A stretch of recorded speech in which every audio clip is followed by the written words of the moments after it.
She's too dumb to notice. My son laughed, so I hung up silently and smiled. 1 week later. I knew the moment I heard his laughter, my heart would remember it forever, but not in the way a mother dreams. His voice, once the comfort of my sleepless nights, now sliced through the receiver like a knife through thin skin. I mean, she's too dumb to notice. My son Mark snorted to someone on the other end of the line, unaware or perhaps uncaring that I hadn't hung up yet. I did then. Hung up. Silently. And I smiled. It wasn't a sweet smile. It wasn't even bitter. It was the kind of smile that comes from the final thread snapping, the smile of a mother who just realized that her boy, the same boy who once begged her to stay in his bed after a nightmare, now saw her as nothing more than a joke. He thought I didn't notice. But I did. I noticed everything. I live in a small bungalow outside Des Moines, Iowa. Just me and my garden. It's quiet here, and I used to like it that way. But after I retired and my husband passed, the silence turned into something different. It started sounding like absence. Mark used to call every Sunday. 5 minutes, sometimes 10. Just enough to check a box, I think. Like a chore. I pretended not to notice that too. I told myself he was busy. I told myself it was normal. He had his own family, now his wife Julie, their twins, a career in finance that took more than it ever gave. But last week, the call went differently. He forgot to hang up before talking to someone.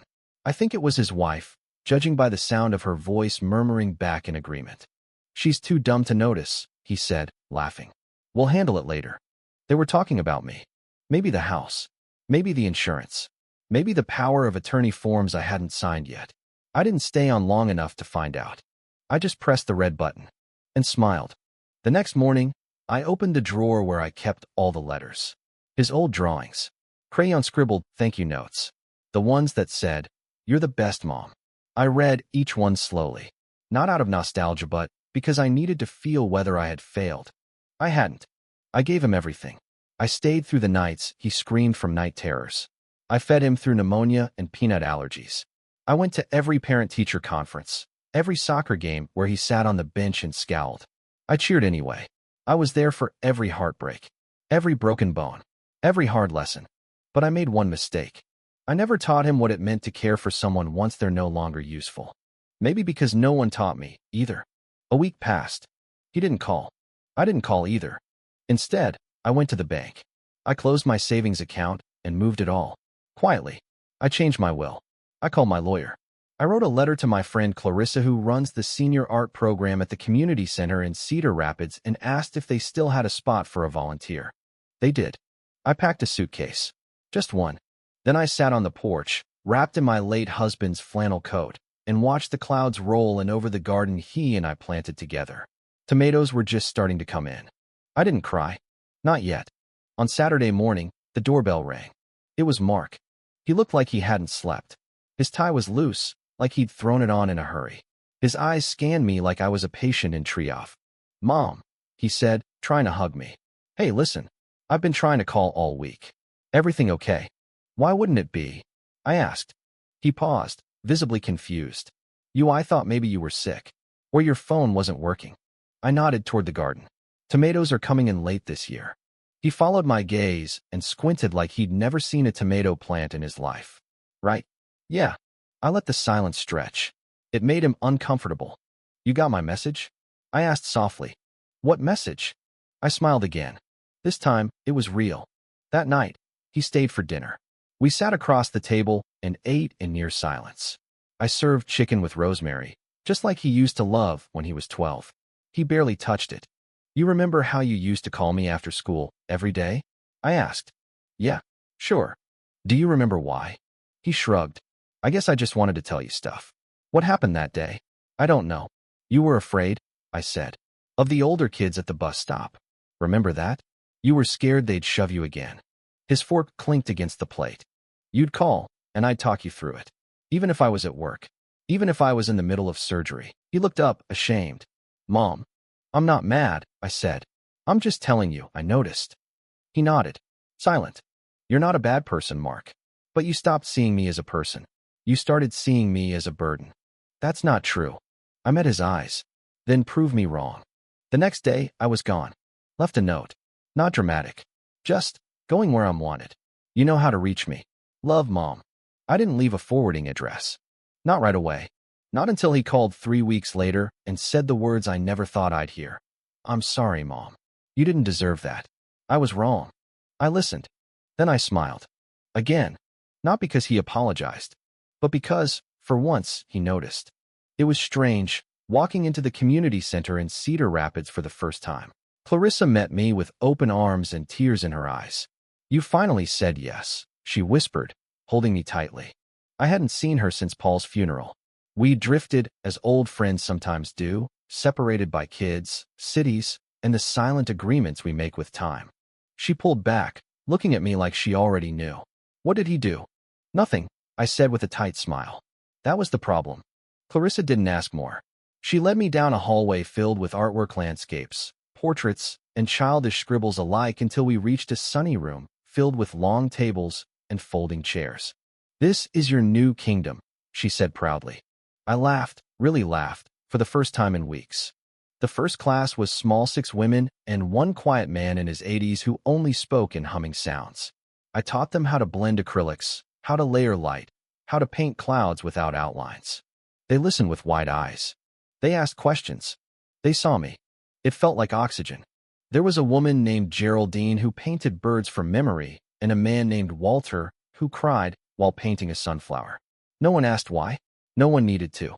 That night, I sat in my tiny studio apartment, surrounded by canvas and brushes and a plastic kitchen table, and cried too. Not because I missed Mark, but because I didn't. A month passed before he called again. "Hi, Mom," he said quietly. "Can I come visit?" I hesitated. He must have felt it, because he added, "Not to talk about papers or accounts. I want to talk to you. I miss you." I closed my eyes. "You can come next Sunday," I said. "Bring the twins, if you want." His breath caught. "Really? Thank you." I didn't say "I love you." Not yet. I wasn't ready. But I meant to. Sunday arrived with gray skies and wine through the trees. I wore my best sweater and baked peach cobbler the way my grandmother taught me. At 10:30 a.m., there was a knock at the door. It wasn't Mark. It was Julie. I blinked. "Where's Mark?" She looked down, hands wringing nervously. "He asked me to come instead. He's not great with saying the right things." But I wanted to explain. "If you'll let me." Something in her voice made me step aside. We sat at my small round table, cobbler between us untouched. "I think you need to know the whole story," she said, her voice trembling. "About why he said what he said." I leaned forward, but didn't speak. "It wasn't about money," she said. "It was about guilt. About not being able to be the son he thinks you deserve. About not knowing how to reconnect with you after so many years of distance." I folded my hands. "He jokes when he's uncomfortable," she continued. "He told me later after the call that he hated himself for saying it. That it came out all wrong. He's not cruel. He's just ashamed." "Why ashamed?" Julie hesitated. "Because he thinks you were a better parent than he can ever be, and that you see it every time you look at him." Her words sat with me for a long while. I stared at the cobbler. I remembered Mark, age 6, dragging a cardboard box behind him, pretending it was a race car. I remembered him trying to build a tree house by himself and getting stuck between 2 branches, calling for me. I remembered him placing a Band-Aid on my scraped knee once, when I slipped in the driveway. He had always been kind. But kindness needs watering. And I had stopped watering him once he grew tall enough to walk away. That was my part. That was my silence. "Tell him he can come next Sunday," I finally said. But no apologies. No fixing. Just peach cobbler and quiet. Julie smiled. "He'll like that." The following Sunday, he arrived. No wife. No kids. Just him. He stood on the front step holding a vase of yellow tulips, the kind Paul used to bring me after surgeries. He remembered. "Come in," I said softly. We didn't talk for the first 15 minutes. We just ate cobbler and drank strong coffee, and he glanced around the apartment like he was trying to understand the woman I'd become. "This place suits you," he said at last. I nodded. "You're painting again." "I never stopped," I said. "Just stopped sharing." He looked down. "That's what I did too, I think. I stopped sharing. Life got noisy. It always does. Can we start over?" I looked at him for a long time. Really looked. And I saw him. Not the boy I raised. Not the man who failed me. But the son who wanted to begin again. "Okay," I said. "Okay. Starting over means no scorekeeping. Just Sunday coffee." You come when you can. I'll be here when I can. No expectations. He nodded, slowly. A tear slipped from his eye. He didn't wipe it away. Good. That meant he'd changed. Over the next few months, something strange happened. He came every other Sunday. Sometimes with the twins, sometimes alone. Julie always sent something: muffins, new brushes, a letter once with a pressed flower from their garden. Mark asked questions. He brought me one of his old paintings from school and said, "I never told you how much I loved painting with you." We talked about grief. We talked about Dad. We talked about all the things we hadn't said, and then let the silence fill the rest. Not because there was nothing left to say, but because we were learning to listen. One Sunday in fall, I brought him to the community center. He watched me teach. Watched me help Walter sign his name in gold paint. Watched Geraldine gift me a bird made of clay. He looked at me with awe. "I didn't know you were this important," he said after class. I smiled. I didn't either. That night, over stew, Mark pulled out a manila envelope and slid it across the table. "I don't need to read this," I said without looking inside. "It's not papers," he said. "It's a letter." I opened it. It was handwritten. 2 pages. A letter from him to me. Titled simply, "What I Never Said Out Loud." I won't share all of it. But one line stuck with me. "I called you dumb because I couldn't admit I was lost. But you, Momiovi, you never been anything but strong." I put the letter down. Touched his hand. "I noticed," I whispered. He smiled, tears in his eyes. "So did I," he said. Mark kept coming on Sundays, and I kept the visit simple.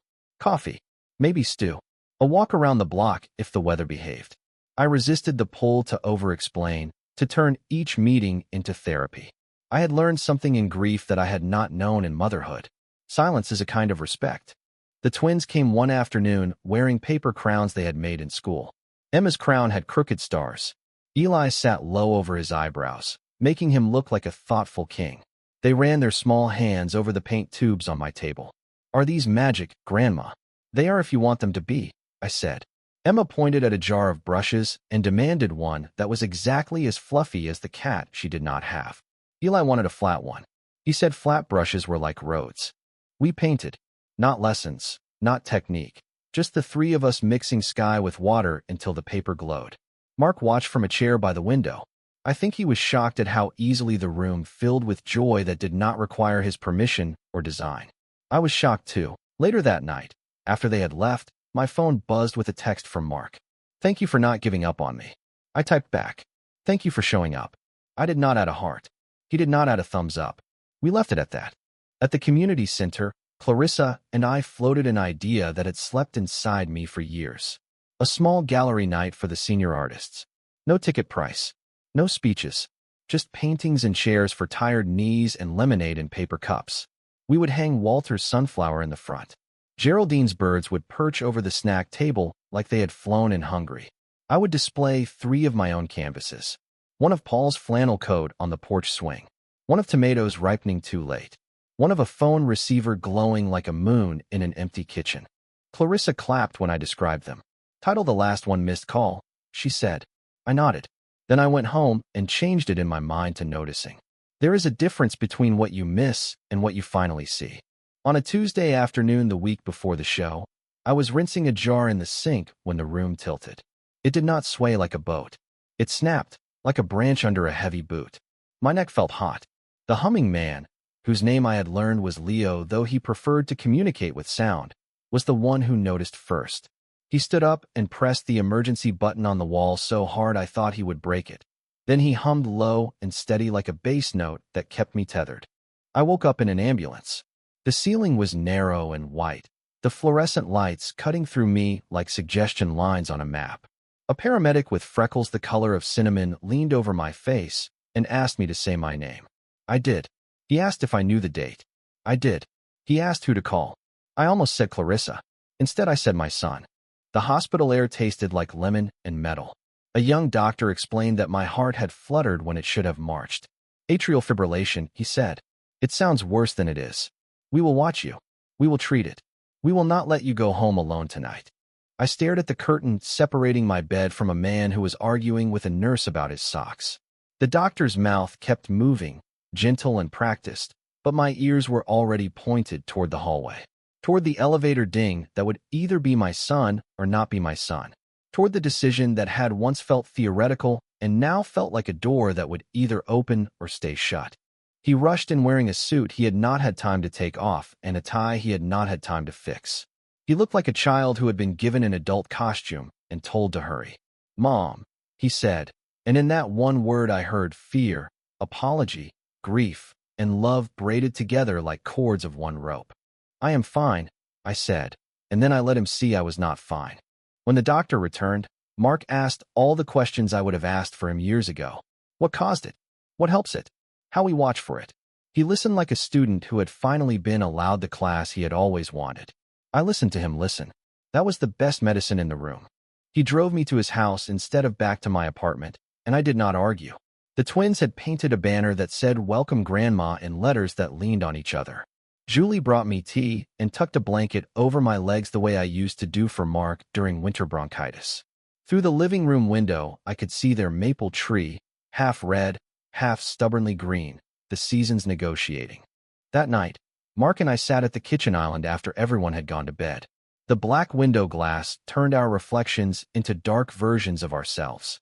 He wiped the counter with a dishcloth, the way anxious men do when they cannot fix what scares them.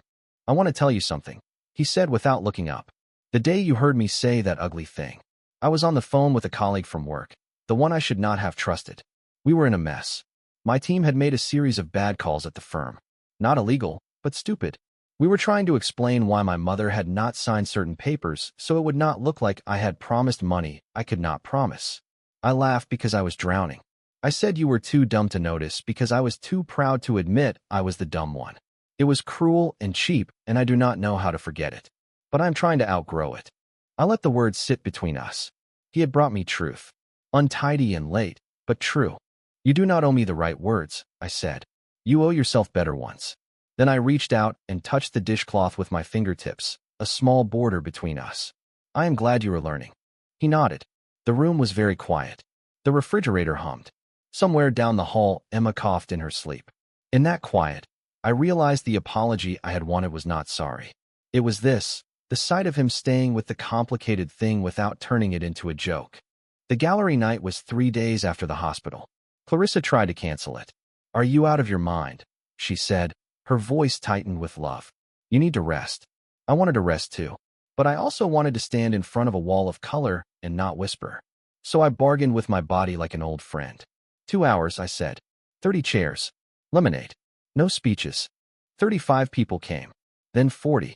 We put out more chairs. Walter wore a tie that looked like a piano keyboard. Geraldine had a small flock pinned to her blouse. Leo stood next to his painting, a field of blues that held so many shades it felt like music. Mark arrived late and stood in the doorway, not crossing the threshold. He put one hand on the jamb like he was waiting for permission. I waved him in with 2 fingers, and he came. He moved slow, reading captions the way he reads contracts. When he reached my 3 canvases, he stopped. He stood in front of the porch swing, the flannel, the tomatoes, and then the phone, and I watched his shoulders draw together as if he were bracing for weather. He did not say anything. He did not have to. Clarissa made the only speech we allowed. She raised her cup and said, "Here's what I notice. I notice that color grows louder when it is shared." Then she clinked her paper cup with mine and sat down. After the show, an older woman approached me in a wool coat that had survived 100 winters.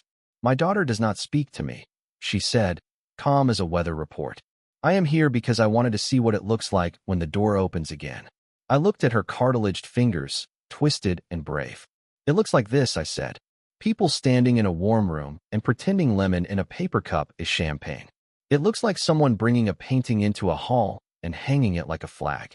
It looks like your breath not catching when you say the word daughter." She nodded and walked away lighter. A week later, a letter arrived for me at the center addressed in my son's careful print. Inside was a single page with a list titled 10 Things I Noticed This Week. I sat at my desk and read. 1. Emma says grandma like it is a secret password. 2. Eli says flat brushes are roads, and he is right. 3. You put your hand on the back of Julie's chair when she stands, and it anchors her. 4. I have been the loudest person in too many rooms. 5. I was wrong.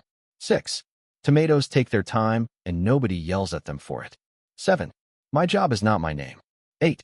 The maples out front turned red altogether on Wednesday, and I almost missed it because I was on my phone. 9. I have a father's laugh now.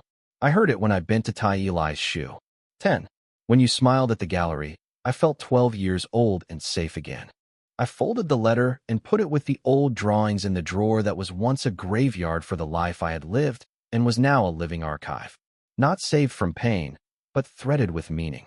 That fall, I started a small weekly class called Noticing. We did not paint at first. We wrote one page of 10 things we had noticed since breakfast. The class was always full. People arrived holding their lives like paper bag lunches and left holding them like gifts. One man noticed how a bus driver waited for a woman in a yellow coat who ran late with a toddler. Another noticed his hands tremble less when he knit if he sang. I noticed the exact shade of red a certain maple turned before the first wind took it. Mark asked if he could come one night. He sat in the back and did the exercise. He did not read his list aloud, but afterward he stayed to fold up chairs and asked me how many people we could fit in the room if we borrowed more. I told him. He did the math like it comforted him to line up numbers that made a place for human beings. Winter laid itself down gently. No blizzards. Just a blanket that muffled the sharp edges of days. I slept better. The medication steadied my heart the way a metronome steadies a practice session. I learned to breathe when it skipped, to rest when a certain small dizziness tilted the frame. On a Wednesday night in January, Mark knocked on my apartment door with snow melting on his shoulders. He did not remove his coat until he had placed a thick envelope on the table. "This time it really is papers," he said, his mouth wry. I prepared for the old river of disappointment, but it did not rise. He opened the envelope and slid out a form with signatures already on it. I read the heading. "Letting go, like forgiveness, is a muscle. You practice it until it stops hurting and becomes strength." I signed where he had marked the X, and he signed something too, and then we laughed that bureaucratic little laugh people share when they survive a necessary chore. It was not the laugh that had cut me. It was the laugh of two people who had traded corners for a table. February brought an invitation from the hospital to speak to a group of new nurses about how patients feel when they are older and alone in a bed behind a curtain. They had heard from Clarissa that I could talk without scolding. I told them what I had learned from being the body on the gurney and the mother at the kitchen island at 2 a.m. I told them that fear hides as sarcasm in some people and as silence in others. I told them that the question "what else scares you" usually opens more doors than "how are you?" Afterward, a young nurse with tired eyes thanked me and said she was going to call her dad. I said to tell him one thing she noticed this week. She smiled and wrote it on her palm so she would not forget. That same month, Mark lost his job. The firm downsized in a quiet way that made it sound like no one was being hurt. He called me the day after he cleaned out his desk, and we met at a diner halfway between my apartment and his house, a place with a waitress who called everyone dear and refilled cups like she was watering houseplants. He placed his hands on either side of his plate and looked at me as if waiting to see whether I would tip towards scolding or pity. I did neither. I said, "I am proud of you for not calling me the minute it happened. I am proud that you are here now." He exhaled as if someone had set down a heavy box he had been lifting. I had been waiting for a moment like this to see if our new foundation was real. It was. He did not ask for money. On the drive home, snow began to fall in a way that erased edges. The road became a simple tunnel through white. I remembered the day I taught him to drive in rain and how I had said, "Look where you want to go, not at what you are afraid you will hit." That is still true, I said aloud to the empty car, and then I laughed because maybe I had not stopped being a mother after all. Spring surprised us with 2 fierce storms and a power outage that left the community center dark for 3 days. When we unlocked the doors again, a section of ceiling in the art room had leached brown from a slow leak we had not noticed. The city did not have funds for repairs. Clarissa cried in the office with the door open, which is how you know a person is past pride. I stood with her and counted breaths until she could count hers. Then I called Mark. "I do not want money," I said before he could offer it without thinking. "I want a plan." He had time now that he was between jobs. He knew people who did not mind making calls for a good cause if it meant they could be heroes for an afternoon. Within a week, he had arranged a visit from a contractor who donated materials and 3 young men who climbed ladders like acrobats and talked to our painters like equals. The ceiling dried, and we painted it with a color called morning. Leo approved with a long hummed chord. The The room felt new and clean, and something in me felt that way too. The night we finished, we dragged the tables into a rough square and brought in lemonade and leftover cookies. Clarissa told everyone it was a party, but not why. I stood and cleared my throat. When I was a young mother, I thought love meant never asking for help. When I was a new widow, I thought love meant disappearing so I could not burden anyone. When my son laughed and said I was too dumb to notice, I thought love was finished with us. I was wrong every time. Love means noticing. It means calling and answering and leaving space for the other person to come toward you without being pushed. It means lemonade in paper cups and ceilings painted morning after a storm. Mark was there by the door, leaning on the jamb again like a person who remembers how it felt to hesitate. This time he stepped forward and set a box on the table. Inside were small notebooks, one for each student, the cheap kind that invite ugly handwriting and honest thoughts. He had printed a title on each cover with a black marker. 10 things I noticed this week. We passed them around like communion. I slept hard that night, the kind of sleep that happens when you have used your body for good and your mind has nothing left to rehearse. In the morning, my heart beat steady. I brewed coffee and opened my curtains to a sky the color of new paint. Then I sat and wrote in my own notebook. 1. The ceiling did not cave. 2. I am not alone. 3. My son can carry a ladder without hitting anyone. 4. Leo's hummed chord was a kind of blessing. 5. Walter's sunflower is less sad when the room is bright. 6. My heart is a faithful instrument even when it stumbles. 7. The twins think gesso is a funny word, and so do I. 8. I learned a new shade of yellow called patience. 9. When I stand in the middle of the square of tables, I am centered and not dizzy. 10. I know how to begin again and again. In late spring, the hospital asked me to hang one of my paintings in a hallway that patients pass on their way to imaging. I chose the porch swing with Paul's coat because I wanted people to see rest as a place they could sit down and not as something they had to deserve. Mark helped me carry it in. He brought a level and a small tool kit and the willingness to let me decide exactly how high it should sit. When we stepped back to look, an older man in a gown stopped and stared. That was my wife's coat, he said. Or it could have been. She died 5 years ago. I asked him her name. He told me. We said it together. Then we watched the painting for a minute the way you watch a door that might open. After we left, Mark drove me to the river. We parked and walked along the water until our steps matched. He told me that he had decided to take a job at a smaller firm where no one cared how large his accounts were and where he could leave at 5 to make it to noticing nights when he wanted. I told him I had decided to give one of my paintings to the diner waitress as a thank you for calling me dear when I most needed to be named.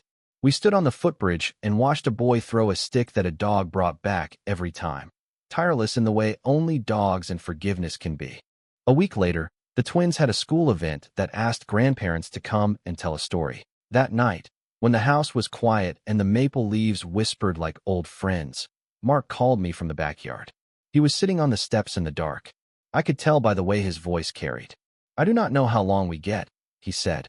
I do not know if I will ever live down the words I used when I was afraid. But I know I want to hold this the way you hold a paintbrush. Not too tight, not too loose. I said, that is how you keep the line from breaking. We did not say I love you. We did not need to. Love was the third voice on the line. Summer arrived on the soft sols of early mornings. We planted tomatoes in the small community garden behind the center. The twins learned to stake them straight. Mark learned to water in the early hours. I learned that plants survive mist days if the roots have found what they need below. When the first tomatoes reddened, we picked them and ate them standing by the fence, juice running down our wrists. The twins made a face and asked for salt. Mark laughed the good laugh now, the one that lifts and does not slice. I smiled, not because I had forgiven that old sound, but because it had grown quiet in him and something better had taken its place. I still keep my will where I can reach it. I still keep my bank papers in a folder that makes sense only to me. I still keep my voice. These are not weapons. They are tools. I am old enough to know the difference. And because I am old enough, I also know that a story does not end just because people are kinder and ceilings are mended and paintings find walls. A story ends when the heart makes a promise it can keep. I have not made that promise yet. I am still noticing. I am still beginning. I am still standing at doors and choosing which ones to open and which ones to close gently with the soft click that means not now, not yet, but maybe soon. When I wake before dawn, I sometimes walk to the porch of my old house in my mind. I sit on the swing that is no longer mine. The phone in the kitchen is quiet. The tomatoes are late again. The sky is the color of mercy. I imagine the woman I was, and I tell her this. You are not dumb. You are not a joke. You have always been the one who notices. You will hang up and smile, and then you will live. And 1 week later, and many weeks after that, you will still be living.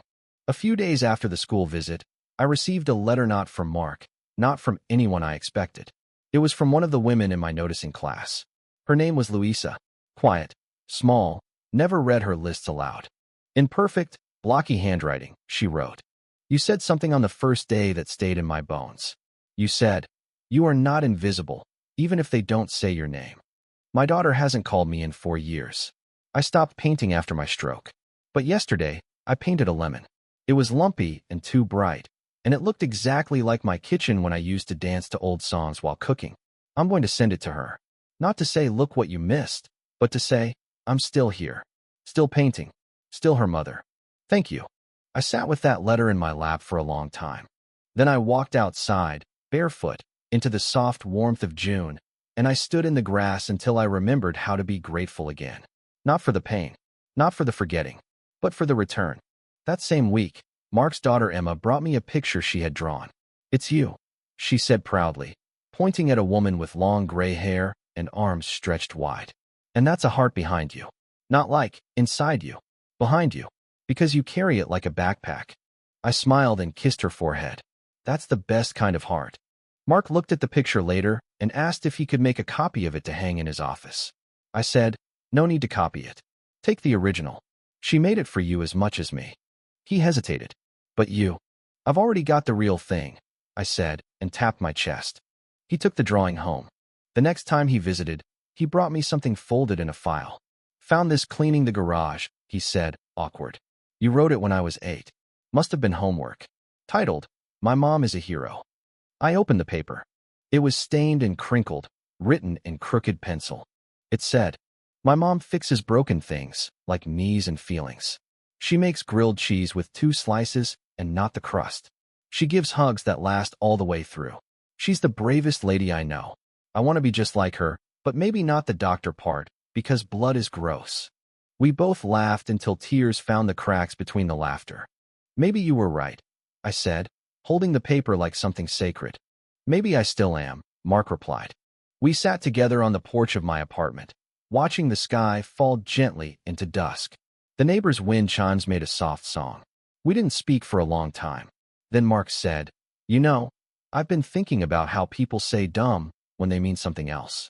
I said it because I was afraid you'd already seen what I hadn't yet, that I was failing. At work, as a father, as your son. And if you saw it, it meant it was true.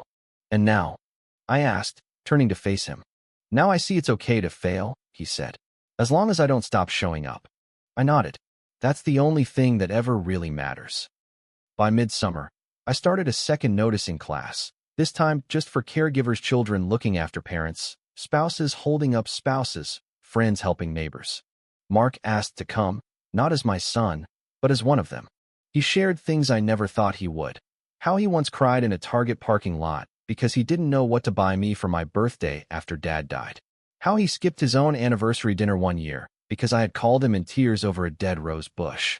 How guilty he felt that he had resented it, even though he had come anyway. Guilt is love with nowhere to go, I told him softly. He nodded. That's exactly how it felt. There were others in the circle. A woman caring for a brother with dementia. A man who had moved back into his childhood home to help his mother walk again. Every story felt familiar. Not because of the details, but because of the quiet bravery in each telling. After the group, Mark came up to me with a new kind of expression in his eyes. I'm starting to think you've been holding the whole world up this whole time, and I just never looked long enough to see it. I touched his shoulder. You're looking now?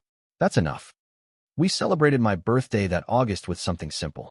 A picnic at the park, lemonade, deviled eggs, a small cake. Emma brought streamers and insisted on tying them between 2 trees. Eli handed me a card he had made out of construction paper. It read, Happy birthday, Grandma. I notice you all the time. That night, after everyone had left, Mark stayed behind to help clean up. The sun was going down, and golden light made everything soft and forgiving. He asked if I wanted to walk with him to the lake, just the two of us. As we walked, he said, "You know that story about how I laughed? The one that started all this? I think about it a lot. Not just because I said something awful, but because it woke us both up." "It did," I said. "I think, in some broken way, that was the most honest moment of my life." We stood at the edge of the lake, watching ripples catch the fading light. I didn't know how to handle it either, I admitted. There was a long pause, the kind that doesn't hurt anymore. Then he said, "What if we turn that moment into something good? What if we tell the story not to shame it but to show that even the ugliest cracks can be filled with gold?" "You mean like a talk?" I asked. "More than a talk." I blinked, stunned. "You do that?" I asked. He smiled. "If you'll do it with me." That night, I sat at my desk, opened my journal, and wrote 10 things I noticed that day. Emma's streamers danced in the wind like little girls. Eli knows how to use tape better than I do. Mark's laugh has changed again. It's rounder now. I no longer dread Sundays. Guilt fades faster when turned into service. My heart skips sometimes, but I don't. The sound of crickets at dusk is almost a lullaby. My hands still hold brushes the right way. Healing doesn't come with trumpets. It comes with cups of lemonade. I am not dumb. I am seen. The fall came quietly that year, drifting in on the backs of yellow leaves and cool shadows. My apartment window, always cracked open, began to smell like smoke and cinnamon. I filled it with tiny pumpkins and one stubborn violet that refused to stop blooming. The first family workshop happened at the community center. Mark and I stood side by side in front of 20 folding chairs. Behind us, a whiteboard read, "Coming back anyway," a conversation between parents and their grown children. At first, only 2 families came, a mother and her daughter, a father and his son. I started the session the way I began everything now. "Tell me 10 things you noticed about them today, good, bad, odd, beautiful, anything. Start there." The daughter said. She sighed 3 times when I walked in, like I already annoyed her. The mother replied, "I sighed because I missed her so much, and I was scared she'd leave again before I could say anything right." The son said. He fixed the wobbly chair in the hallway. The father looked up, surprised. "You noticed that?" The room grew quiet as they looked at each other differently, maybe for the first time in years. Mark stepped in then. He said, "I once laughed because I didn't know what else to do with the shame I felt. I thought my mom was weak. But I see now, she was just tired from holding too much that didn't belong to her. Including me. I didn't need to cry. They all did it for me." By winter, we had 50 people and a wait list. Someone from a local radio show heard about it and asked us to do a podcast. We called it Still Here. The first episode was just Mark and me. He opened with, "I told a story once that made my mother hang up the phone. But what I didn't know was that silence would teach me more than any lecture ever could." We ended that episode laughing. Not the kind of laugh that hides pain. The kind that says, "We made it. We're okay now." One day in early spring, I was walking through the grocery store alone for once when someone stopped me near the frozen peas. "You're the noticing lady, aren't you?"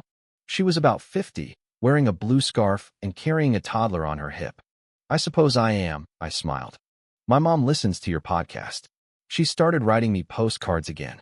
They're messy and full of weird lists, but she's trying. I haven't heard from her in years until now." She paused. "I just wanted to say thank you." I touched her arm gently and said, "Tell her thank you for me, too. It's not easy being brave again." She nodded, eyes glossy. The toddler sneezed, and we both laughed. That night, I called Mark. "Guess what?" I said, grinning through the phone. "You're getting recognized in public?" "How'd you know?" "Because Emma told me she saw a TikTok someone made with your voice in the background." I gasped. "I'm famous now." "Infamous," he teased. "Don't let it go to your head."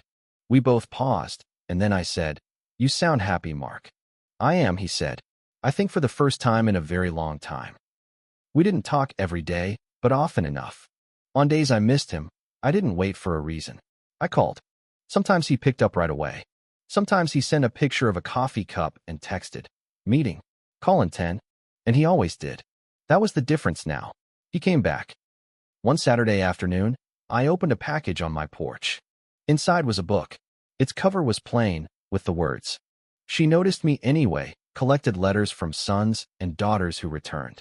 Mark had compiled it anonymously at first. then with full names and permission letters from people who had reconnected with a parent after time apart. The inside cover read, "For Mom who didn't just teach me to notice. She taught me to remember." I cried on the steps for a long, long time. Later that week, I was invited to speak at a caregivers conference. I stood behind a podium in a room of 400 people and told them this. I was once the mother someone laughed about, the one too dumb to notice. But I did notice. I noticed everything. I just stopped saying it out loud because no one wanted to hear. But silence isn't always surrender. Sometimes it's a way of surviving. I hung up on my son that day not because I was angry, but because I loved him enough to stop chasing his attention. I chose, for the first time, to give it back to myself. And 1 week later, he called back. Changed. You don't need to make anyone see you to know you're real. But if they do see you hold their gaze, just a little longer than your hurt says you can. They might just be looking back for the very first time. The crowd rose. Not all at once, but like a tide. Slow. Gentle. I cried again. I didn't even wipe my face. I wanted them to see that I was still soft, still human, still here. The last story I'll tell you isn't loud. It's not about a speech or a moment or a headline. It's about a morning in May when Mark came over to help me hang a picture frame. Inside it was Emma's drawing, the one with the heart behind my back. She says, "You still carry us, even when you think you're not," he said. He hammered the nail, carefully, with that same lopsided focus he had as a boy. And as he stepped back to straighten the frame, he added, "I don't say it enough, Mom, but I'm proud of you." I touched the corner of the frame gently. "I'm proud of you, too." We sat down at the kitchen table after that. No tea, no candles, no plan. Just two people, healed by time and effort and the courage to begin again.